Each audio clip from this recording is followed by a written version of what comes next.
हरे हर महादेव घरे घर महादेव। हम अपना आदि देव महादेव के चरणों में प्रणाम करता नहीं, मैया भवानी के चरणों में प्रणाम करता नहीं, समस्त देवी देवताओं के चरणों में प्रणाम करता नहीं, तीन सूत्र बताने वाले हरेंद्र भैया के चरणों में प्रणाम करता नहीं, वीरेंद्र के चरणों में प्रणाम करता नहीं, जितने भाई बहन उपस्थित है सभी के चरणों में प्रणाम करते हैं। जितना हमारे यूट्यूब चैनल के भाई बहन बानी सब कोई के चरणों में प्रणाम करते हैं। बड़े के चरणों में प्रणाम, छोटों को शुभ आशीर्वाद गुरु की तरफ से। जो भी गलती हुई हमारा से क्षमा करम है श्री गुरु माता पिता। तो देखिन जा बहुत ही सुंदर भजन बउे, वीडियो के लास्ट तक देखम जा। अगर ये भजन सुने में तो बहुत ही अच्छा रहो सबके लागी। अगर शिव के गुरु मान ले बन जा तो बहुत ही अच्छा बउे। अगर नहीं जा मान ले तो जौन दीदी नहीं मान ले वो मान के देखी जा, बहुत ही गुरु में दया बउे। जौन रहुआ मन में सोचम जौन अपन गुरु से नहीं लगा तौन पूरा कर दी ना महादेव। जैसे हमनी के पूरा करते नहीं वैसे और भी पूरा करम।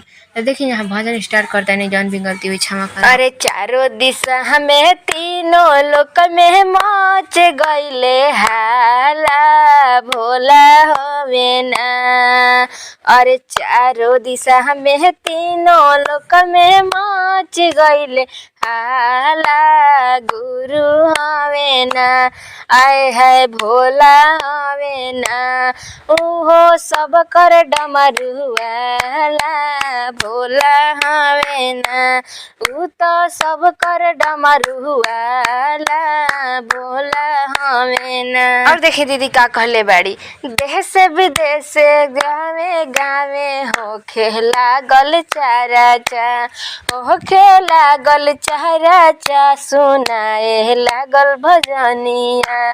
देश देश गावे गावे होखे लागल चारा चा, होखे लागल चारा चा, सुनाए लागल भजनिया। त एको नइखे कवनो खारा चा गुरु हवे ना। त एको नइखे कवनो खारा चा भोले बाबा में न। त भोला हवे डमरुआला सुन दीदी ना।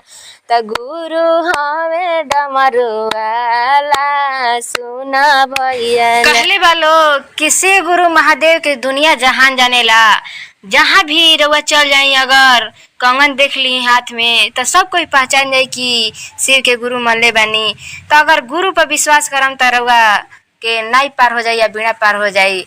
तो देखी जा और दीदी का कहले बानी सब। शिव ही गुरु हवे जाने सब लोग हो, शिव ही गुरु हवे जाने सब लोग हो, जाने सब लोग हो, जाने सब लोग हो। शिव ही गुरु हवे जाने संसार हो, जाने संसार हो, जाने संसार। दुखिया पदाया करी भरिले भंडार हो, भरिले भंडार हो, भरिले भंडार हो।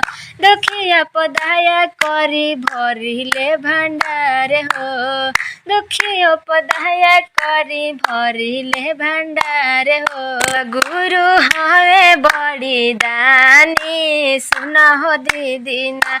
त शिव गुरु हवे बड़ी दानी सुन हो भैया ना।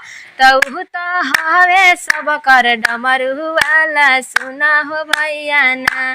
गुरु हवे डमरुआला सुन हो दीदी ना। देखिन जाओ का कहले बाड़ी, शिव के गुरु मान बान्हल कंगना, बान्हल कंगनावा हो, बान्हल कंगनावा।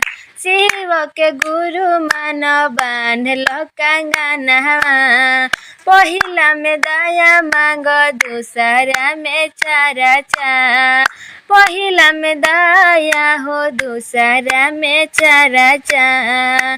त तू कर तीनों रतनवा हो गुरु चरनिया में, तू कर तीनों रतनवा हो गुरु चरनिया में। त ऊ तो हवे डमरुआला हो सुन बहिनिया ना। ऊ तो हवे डमरुआला हो सुन ना भैया ना।